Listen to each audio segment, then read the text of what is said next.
Halo guys, assalamualaikum warahmatullahi wabarakatuh. Salam sejahtera bagi kita semua. Seperti biasa, Jeng Dini menemani kalian untuk mengulas beberapa informasi maupun berita yang terbit di koran Harian Rakyat Benteng edisi Rabu 4 Agustus 2021. Nah, ada apa ya di Benteng hari ini? Tapi sebelum Jeng Dini lanjut, seperti biasa jangan lupa untuk like, share ke semua media sosial yang kalian punya dan aktifkan notifikasinya agar setiap video yang kami upload kalian orang pertama yang nonton.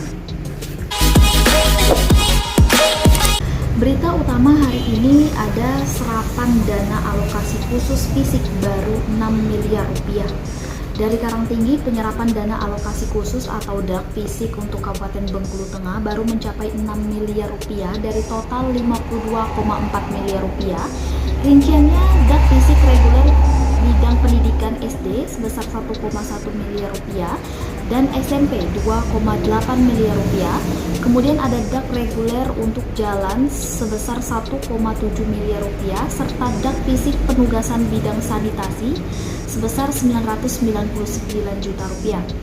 Kepala Badan Keuangan Daerah BKD Benteng Wendo Kurnianto SEMM ini mengatakan penyaluran DAK fisik reguler maupun penugasan dilakukan secara bertahap. Nah, adapun tahapannya itu tahap 1 telah disalurkan senilai 7,09 miliar rupiah dari rekening kas umum negara atau RKUN ke rekening kas umum daerah atau RKUD. Namun realisasi penggunaan baru di bidang pendidikan, jalan dan sanitasi. Sementara DAK fisik reguler bidang keuangan berencana atau KB sudah disalurkan namun belum dipergunakan. Weldo menuturkan adapun DAK yang belum salur dari pusat diantaranya DAK fisik, bidang pelayanan dasar sebesar 11,7 miliar rupiah, bidang pelayanan rujukan sebesar 3 miliar rupiah, bidang pelayanan kefarmasian sebesar 2,3 miliar rupiah, lalu bidang peningkatan kesiapan sistem kesehatan sebesar 390 juta rupiah, dan ada bidang irigasi sebesar 2,2 miliar rupiah, bidang kelautan perikanan sebesar 1 miliar rupiah, industri kecil menengah sebesar 1,5 miliar rupiah, dan air minum sebesar 4 miliar rupiah. Terpisah Kabid Pembinaan SMP Dinas Pendidikan dan Kebudayaan atau Dikbud Bengkulu Tengah Edon Siregar SPD MH ini mengatakan total sekolah yang mendapatkan DAK lebih kurang 40 sekolah, terdiri dari 15 SD atau sekolah dasar dan SMP sekolah menengah pertama. Sementara untuk penandatanganan kontrak pengerjaan telah selesai, bahkan beberapa pengerjaan di sekolah telah berjalan. Selanjutnya ada tokoh Presidium desak Gunung Bungkuk jadi nama ibu kota. Sejumlah tokoh Presidium Pemekaran Kabupaten Bengkulu Tengah kemarin mendatangi DPRD Benteng. Kedatangan mereka menyampaikan aspirasi terkait dengan perkembangan pembangunan kabupaten. Nah, salah satunya itu meminta menetapkan segera nama Gunung Bungkuk menjadi nama ibu kota kabupaten. Tokoh Presidium Junia Heri mengatakan terdapat beberapa poin yang disampaikan, diantaranya penetapan nama Gunung Bungkuk menjadi nama ibu kota kabupaten, kemudian menetapkan nama-nama jalan di Benteng dengan nama tokoh Benteng atau Bengkulu Tengah. Junia menuturkan penetapan ini bisa dilakukan dengan menyampaikan perda inisiatif Dewan. Nah, terpisah Ketua Komisi 1 DPRD Benteng Arsyad Hamzah SE mengatakan apa yang telah disampaikan oleh Presidium akan dibahas di tingkat pimpinan Dewan. Selanjutnya masih dari halaman utama ada target realisasi pajak daerah belum tercapai. Dari Karangtinggi, pemerintah Kabupaten Bengkulu Tengah memasang target senilai 12 miliar 485 juta rupiah untuk realisasi pajak daerah.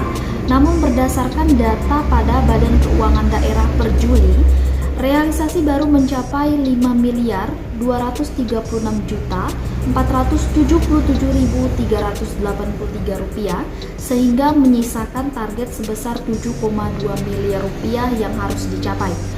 Kabid Pendapatan BKD Bengkulu Tengah Desi Apriyanti Esa mengatakan adapun realisasi pajak daerah dengan rincian pajak hotel sebesar 5,8 juta rupiah, pajak restoran sebesar Rp254 juta, pajak hiburan Rp5 juta, lalu pajak reklam Rp45 juta, pajak penerangan jalan sebesar Rp2,1 miliar, pajak mineral bukan logam sebesar Rp79,1 juta, pajak parkir sebesar Rp35 juta, pajak air bawah tanah sebesar Rp52,8 juta, pajak bumi dan bangunan sebesar Rp145 juta, dan pajak bea perolehan hak atas tanah dan bangunan sebesar Rp285 juta. Terpisah Kabid PBB dan BPHTB Febriansyah AKSMSI mengatakan pencetakan 42.428 lembar surat perintah pajak terhutang telah dilakukan. Nah, kemudian segera didistribusikan ke desa-desa. Pada tahun ini target PBB mencapai 1,8 miliar rupiah. Ini mengalami penurunan dari target yang diterapkan awal tahun senilai 2,2 miliar rupiah. Adapun untuk tahun lalu realisasi capaian PBB sebesar 2.275 juta rupiah, sementara dalam penagihan pihaknya melibatkan sebanyak 23 petugas yang disebarkan di seluruh kecamatan. Dari halaman utama kita ke halaman liputan 11 RBT, Kapolsek Pondok Kelapa monitoring pemakaman jenazah COVID-19. Kapolsek Pondok Kelapa Ibtu Sagiran SHMH bersama anggota kemarin ikut melaksanakan monitoring pemakaman salah seorang warga desa Pondok Kelapa yang meninggal dunia akibat terpapar COVID-19. Pemakaman di tempat pemakaman umum desa setempat sekitar pukul 12.35 waktu Indonesia Barat dengan protokol kesehatan yang ketat.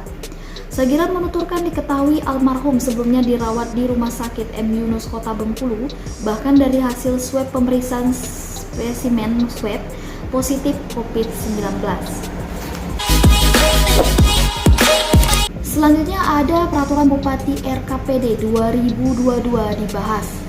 Badan Perencanaan Pembangunan Daerah Kabupaten Bengkulu Tengah Bidang Perencanaan Pengendalian dan Evaluasi Pembangunan Daerah melaksanakan kegiatan pembahasan Peraturan Bupati atau Perbuk Bengkulu Tengah tahun 2021 tentang Rencana Kerja Pemerintah Daerah atau RKPD Benteng tahun 2022 di ruang rapat Bupati Selasa 6 Juli 2021, Asisten 1 Bidang Administrasi Pemerintah dan Kesejahteraan Rakyat Setdakap Bengkulu Tengah, Dr. Randes Haji Fajrul Rizki MM membuka dan memimpin jalannya rapat pembahasan Perbuk tersebut.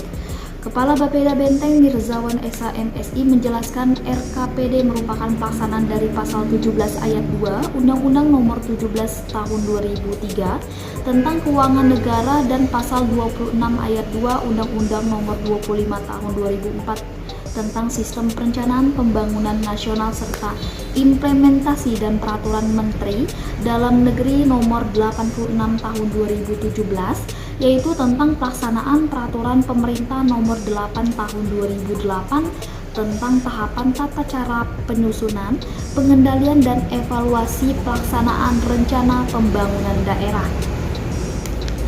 Turut hadir Kabag Hukum Setdakap Bengkulu Tengah, para Kabid dan Kasubdit Bapeda Bengkulu Tengah, tenaga ahli Kemenkumham RI Provinsi Bengkulu, tenaga ahli akademis Fakultas Hukum dari IAIN dan UNIP, dan tamu undangan lainnya. Itulah tadi beberapa informasi maupun berita yang terbit di Koran Harian Rakyat Benteng edisi 4 Agustus 2021. Untuk kalian yang ingin lebih lengkapnya bisa kalian mengakses website kami di rakyatbenteng.com atau berlangganan koran dengan cara menghubungi karyawan yang bertugas atau datang langsung ke kantor Harian Rakyat Benteng. Jangan lupa juga untuk follow semua media sosial kami dari Facebook, Twitter maupun Instagram. Untuk mendukung channel kami, jangan lupa like, share ke semua media sosial yang kalian punya dan aktifkan notifikasinya agar setiap video yang kami upload kalian orang pertama yang menontonnya. Saya Jengdini dan kru yang bertugas mengucapkan terima kasih dan wassalamualaikum warahmatullahi wabarakatuh. Sampai jumpa dan selamat menikmati hari Anda.